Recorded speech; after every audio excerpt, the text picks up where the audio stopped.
എല്ലാ കൂട്ടുകാർക്കും കഥകളുടെ മായാലോകത്തിലേക്ക് വീണ്ടും സ്വാഗതം.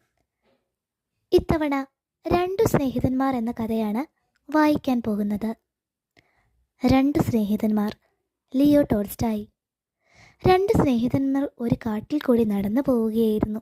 അവരുടെ നേരെ ഒരു കരടി ചാടി വന്നു. അവരിൽ ഒരാൾ ഓടിപ്പോയി ഒരു മരത്തിൽ കയറി ഒളിച്ചിരുന്നു. മറ്റേയാൾ വഴിയിൽ തന്നെ നിന്നു. ചത്ത പോലെ നിലത്ത് കമഴ്ന്നു കിടക്കുക മാത്രമേ അയാൾക്ക് മാർഗമുണ്ടായിരുന്നുള്ളൂ.